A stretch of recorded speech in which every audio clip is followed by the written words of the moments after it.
Assalamualaikum dan selamat sejahtera.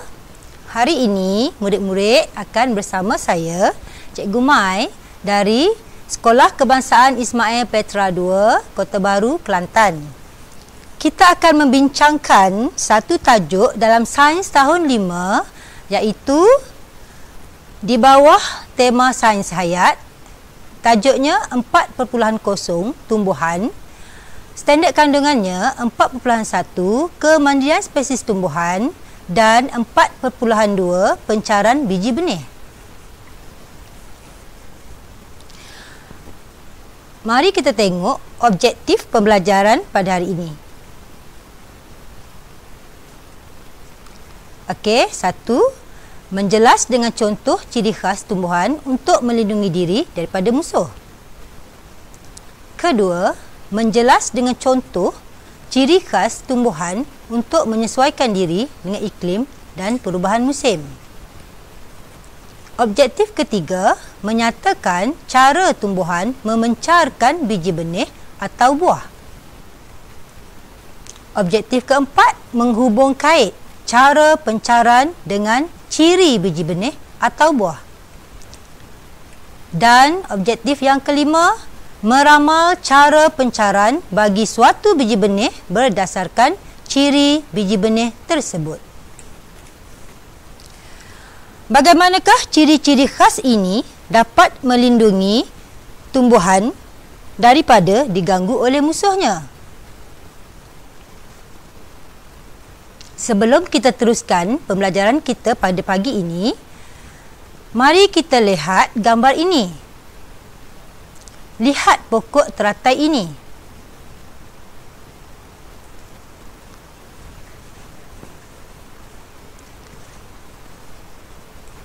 Sekejap ya. Okey, cuba lihat pokok teratai. Mana pokok teratai? Ini dia pokok teratai dalam air ni ya. Okey, bagaimanakah pokok teratai ini membiak di dalam kolam? Lihat juga pokok dandelion ini. Mana pokok dandelion? Ini dia pokok dandelion. Okey, mengapakah biji benih dandelion terbang apabila ditiup angin? Bagaimanakah tumbuh-tumbuhan mengekalkan spesiesnya?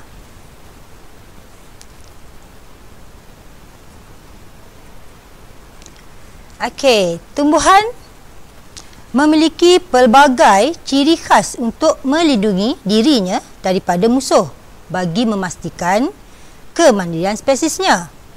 Apakah maksud kemandirian spesies? Ya? Siapa boleh jawab? Oh, tak tahu lagi. Okey, mari kita tengok apakah yang dimaksudkan dengan kemandirian.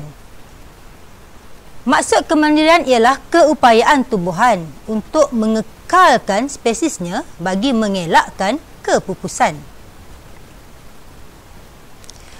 Ianya bertujuan untuk melindungi diri daripada musuh dan juga menyesuaikan diri dengan iklim dan perubahan musim.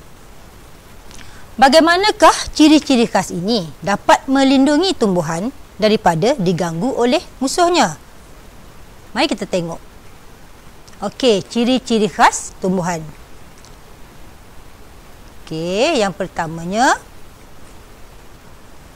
duri yang tajam dapat melukakan musuh yang memakannya. Contoh, buah durian, buah nanas. Okey, banyak lagi. Ciri yang kedua, tumbuhan ada juga yang berbau busuk.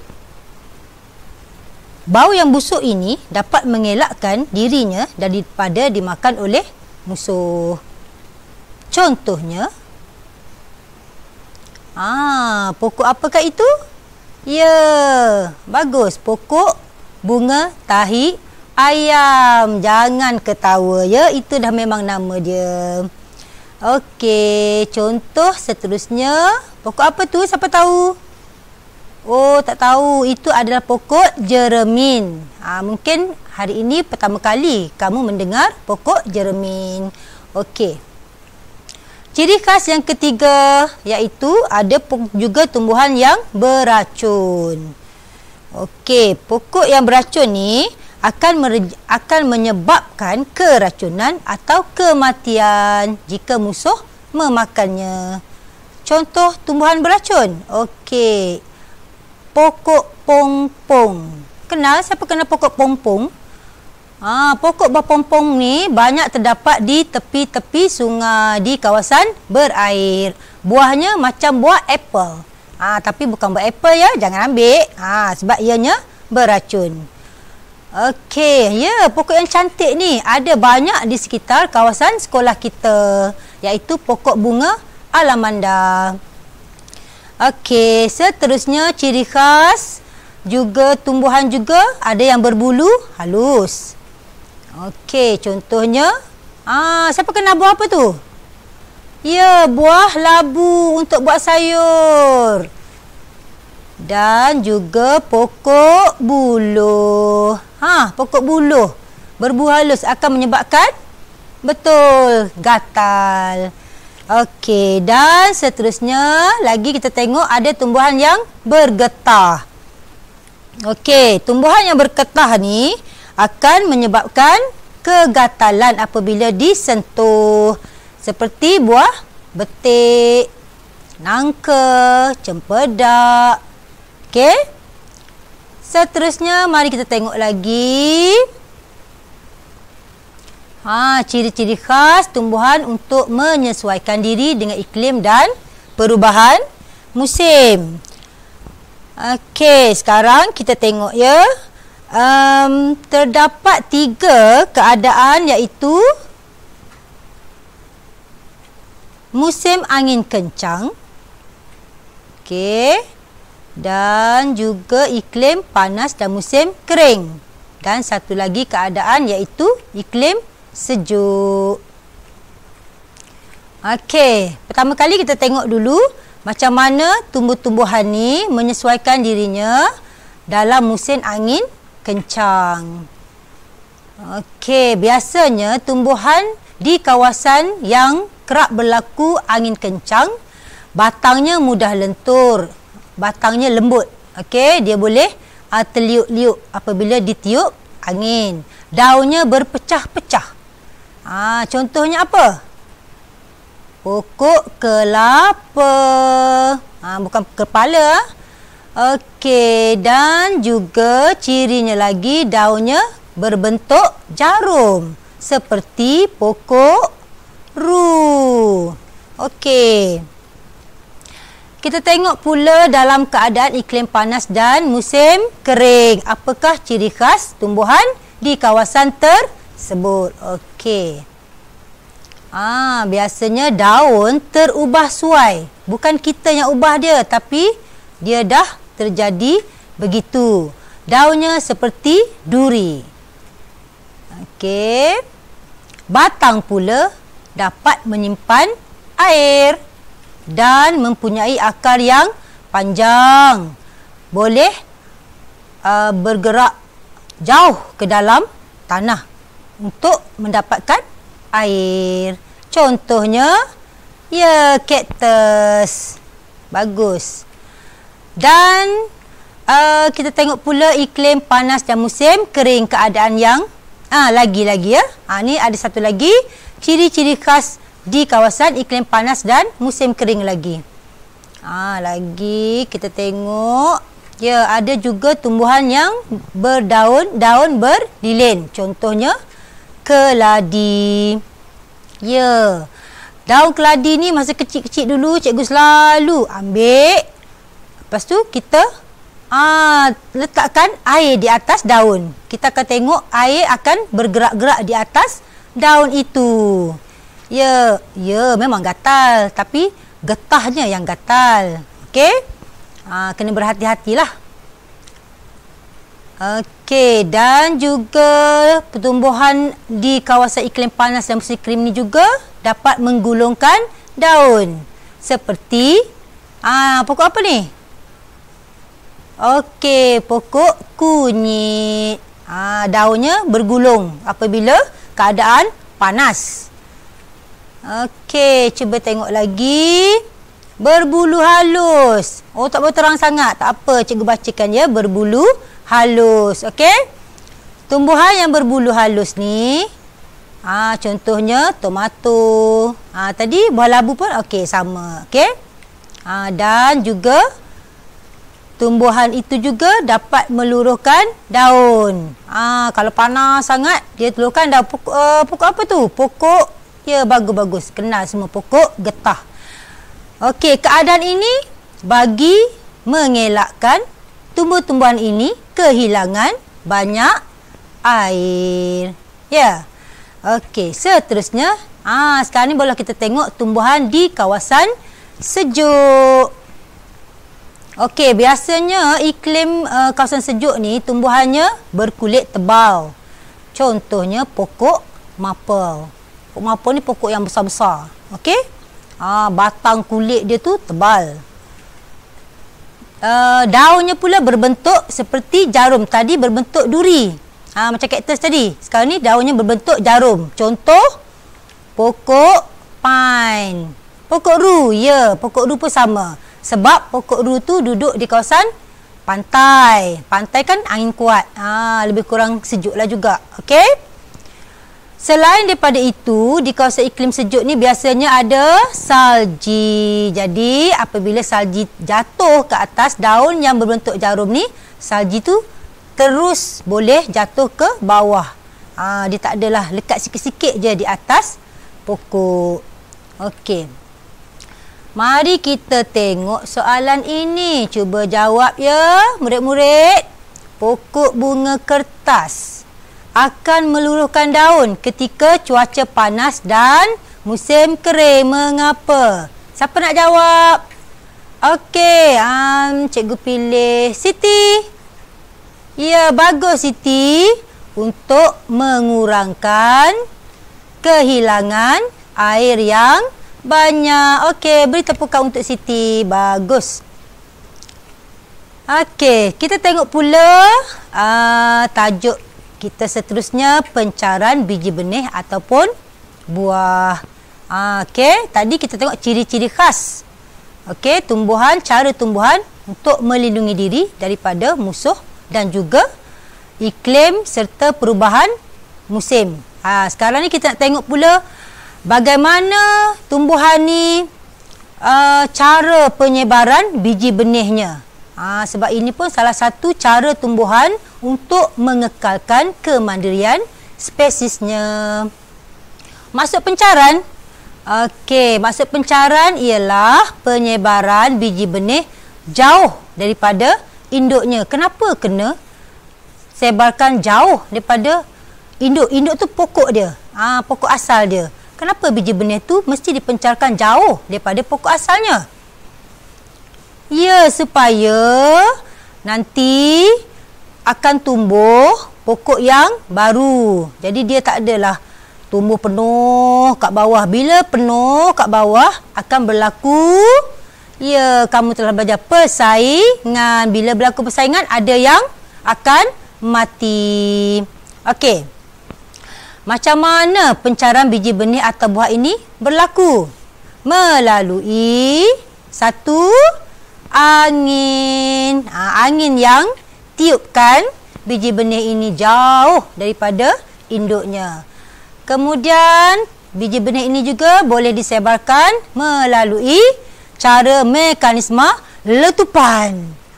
Bukan macam bom. Dia tak meletup macam bom tu. Okey? Nanti kita tengok macam mana dia meletup. Seterusnya, cara pencaran lagi melalui air dan juga haiwan dan kita sendiri manusia. Okey, mari kita tengok pencaran tumbuh biji benih ni melalui angin. Ciri-ciri yang ada pada biji benih atau buah yang disebarkan oleh angin. Okey, mesti berstruktur bersayap. Bukan sayap macam kapal terbang tu. Dan sayapnya pun bukan macam burung bergerak-gerak. Dia cuma nanti kita tunjuk. Cikgu tunjuk ya. Macam mana sayapnya tu? Okey, ciri seterusnya berbulu halus. Okey, ringan, kecil dan nipis. Ya, mestilah ringan. Kalau berat, macam mana nak terbangkan oleh angin? Contohnya ini. Kenal tak? Siapa bisa tengok buah ini? Oh, tak biasa. Ini adalah biji benih angsana. Jumpa di mana? Biasanya pokok angsana ni banyak terdapat di kawasan hutan. Ya, sebab itulah kamu tak jumpa. Okey, tu tepi dia tu awak tengok. Kalau tengok tengok di keliling dia ni, mana sayapnya ya? Okey, cikgu tunjukkan. Okey, ni sayap dia. Ni sayap ni tepi ni. Ni sayap dia. Okey, yang tengah tu, yang gelembung tu, biji benih. Ya, macam kuih topi. Yalah kuih topi, sedapnya ya kuih topi. Okey ya. Dah kenal ya pokok angsana. Lagi contoh biji benih yang bersayap. Okey, contohnya lagi buah meranti. Buah meranti tu macam bulu tangkis. Bola badminton tu. Dia bercabang-cabang macam tu. Okey, nanti cikgu dapatkan gambar, cikgu tunjukkan pada kamu ya. Mari kita tengok pula ciri-ciri biji benih yang dipencarkan oleh air.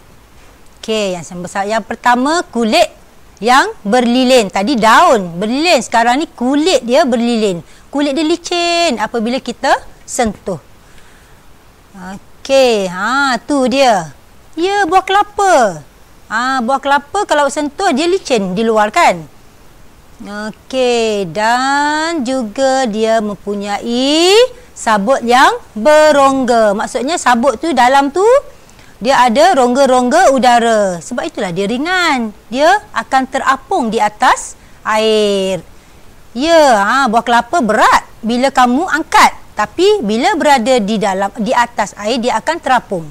Kerana ada sabut yang berongga, dan juga di dalam buahnya juga ada ruang udara di dalam bahagian tengah tu. Bahagian isi dan airnya tu. Okey, sebab itulah ia jadi ringan. Tu tengok tu. Tu isi dia tu dalam tu berlubang. Okey, ciri biji benih atau buah yang dipencarkan oleh haiwan dan kita sendiri manusia. Okey, yang pertama kita tengok bau harum. Okey, lepas tu warna menarik. Warnanya terang. Isinya boleh dimakan. Okey, biasanya memang isinya boleh dimakan. Barulah haiwan tertarik untuk memakan buah itu. Okey, lepas tu bila dah makan contohnya rambutan, bila kita dah makan isi dia ataupun haiwan makan isinya, biji benih dia tu, butir dia tu akan dibuang merata-rata, maka tumbuhlah pokok rambutan di situ. Ataupun kamu makan buah rambutan tu, kamu buang, campakkan di belakang rumah, lama kelamaan kamu dapati ada pokok rambutan di belakang rumah. Okey, dan ada lagi ciri-cirinya bercangkuk. Bercangkuk ni dia bukanlah macam penyangkut baju tu, tapi dia macam tajamlah sikit. Supaya mudah dia untuk melekat kepada kain kita, seluar kita. Okey, dan ringan juga kecil. Jadi ciri-ciri biji benih yang bercangkuk dengan kecil ni, dia akan, kalau contoh haiwan, dia akan melekat pada bulu haiwan. Kalau pada kita, dia akan melekat pada kain ataupun seluar baju kita. Lepas tu kita pun buang, maka tumbuhlah tumbuhan itu di situ. Contohnya apa? Itu kemuncup. Kemuncup. Buah pepulut. Buah pepulut yang biji-biji bulat-bulat tu. Ya, yang selalu banyak terlekat pada seluar awak tu bila bermain di padang. Okey. Ni dia mekanisme letupan. Macam mana ciri-ciri biji benih atau buah yang dipencarkan oleh mekanisme letupan. Lenggai. Apa pula lenggai? Lenggai mengering. Dan lenggainya juga merekah. Contohnya, buah apa ni? Tak kenal. Ini adalah biji benih ataupun buah bunga keembong. Rumah siapa ada pokok keembong? Oh, ada. Oh, ramai. Nanti balik tengok buahnya. Awak tengok yang kembung-kembung sikit tu, yang dah berwarna agak-agak kekuningan tu, picitkan dia. Bila picit, dia akan bunyi pop. Dan bertaburlah biji benih di dalam buah itu. Itulah dinamakan mekanisme letupan. Ya, sama pokok bendi. Buah getah. Oh, pandai. Bagus. Okey, sekarang kita cuba jawab soalan ini. Tengok tu. Cikgu itu bukan cikgu tu. Itu cikgu lain. Berpandukan ciri-ciri yang telah diterangkan tadi, ramalkan cara biji benih atau buah ini dipencarkan. Mari kita tengok yang pertama, pokok apa ni? Tadi gambar yang mula-mula tadi, biji benih apa? Lian. Apa? Dandelion. Pelik sikit nama dia, dandelion. Okey, bagaimana pokok bunga dandelion ni dipencarkan? Melalui bagus, angin. Tadi kan kita dah tengok ciri-ciri biji benih yang dipencarkan oleh angin. Ringan, berbulu halus, kecil. Okey, dan juga tengok pula macam mana pula biji buah manggis ni disebarkan. Melalui haiwan dan manusia, sebab kita makan dia kan. Apa rasanya? Wush, manis. Cuba tengok pula ni buah apa ni? Tak kenal. Tak je tengok. Ini banyak terdapat di kawasan Paya, buah nipah. Tengok, bila sebut buah nipah ada yang makan. Oh, lain. Awak makan lain.